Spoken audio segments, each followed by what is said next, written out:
Rencana susu ikan di program Makan Gizi Gratis, kita sudah bersama dengan Arzeti Bilbina, anggota Komisi 9 DPR RI. Selamat siang, Mbak Arzeti, apa kabar? Assalamualaikum, selamat siang Mbak Astrid saya. Alhamdulillah baik. Mbak sehat? Semua sehat? Sehat, Alhamdulillah. Mbak Arzeti, ini cukup menuai diskusi juga di tengah masyarakat terkait dengan susu ikan ini. Tanggapan Anda terkait dengan menu minuman berupa susu ikan sebagai pengganti susu sapi dalam program Makan Bergizi Gratis seperti apa? Kalau aku sih melihatnya sesuatu yang positif ya Mbak ya, tapi mungkin bahasanya bukan susu ikan. Kita berbicara mengenai minuman bernutrisi. Karena memang kalau kita bicara susu itu kan, itu adalah yang diambil dari puting gitu ya, puting sapi, puting susu itu kan adalah cairan yang diambil dari puting gitu. Kalau ini kan sarinya ikan, jadi boleh kata tepatnya adalah minuman bernutrisi. Tapi kalau saya bicara secara pribadi, saya tuh melihat bahwa sangat baik dan sangat bagus kalau kita bicara mengenai susu ikan itu tadi. Karena kita tahu proteinnya juga tinggi dan juga omega 3-nya juga untuk otak itu sangat baik, terutama untuk anak-anak. Dan boleh dikatakan ini adalah merupakan alternatif yang betul-betul sangat positif, sangat baik. Dan juga sebagai pengganti dari susu sapi yang memang kalau kita bicara cakupannya mungkin agak sedikit sulit ya, apalagi terutama untuk daerah-daerah terpencil. Tapi dengan diberikannya susu ikan ini tentunya memberikan satu kontribusi yang baik dalam program makan siang gratis yang akan dibuat oleh pemerintah kita ke depannya. Oke, nah tapi kalau kita lihat juga minuman bergizi ini atau susu ikan ini ya, produknya kan memang belum terlalu banyak, Mbak Arzeti, dibandingkan dengan susu sapi. Lantas nanti seperti apa kira-kira pengembangannya? Iya, kalau kita bicara mengenai pengembangan untuk susu ikan ini kan, kita tahu bahwa daerah kita ini daerah laut yang sangat luas, pesisir, dan kita bisa melibatkan masyarakat, stakeholder gitu ya untuk pengembangan. Tapi kalau kita bicara mengenai untuk kedepannya, tentunya ini sangat menjanjikan. Karena kita tahu manfaat untuk kesehatan dan tentunya permintaan akan susu ikan ini terus akan meningkat.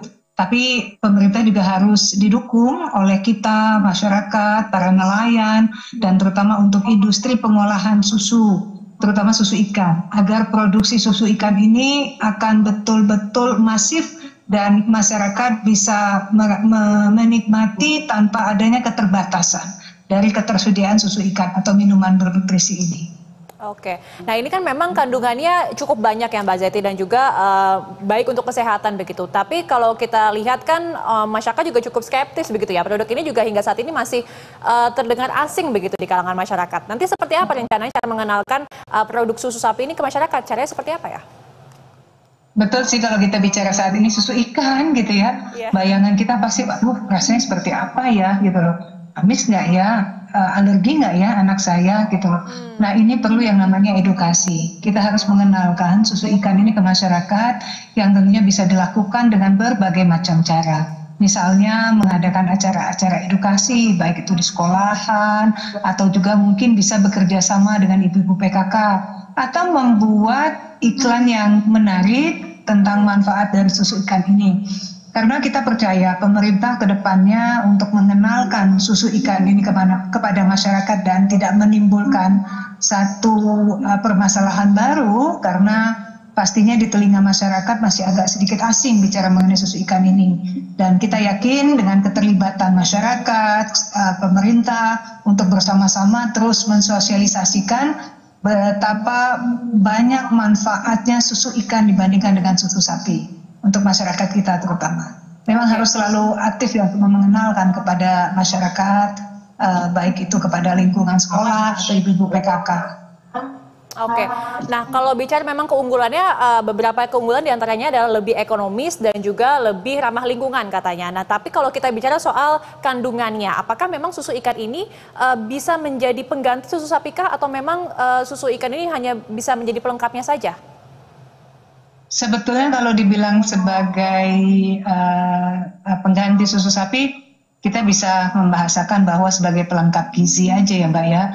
Karena memang kan kita tahu bahwa susu ikan ini kan kandungan gizinya itu berbeda dengan susu sapi. Tetapi yang pasti kalau kita rajin mengkonsumsi, tentunya ini akan memberikan nutrisi yang baik bagi anak-anak, bukan hanya sebagai imunitas, terus juga bagi kulit, protein, omega 3 untuk anak-anak, itu sangat positif kalau kita berikan.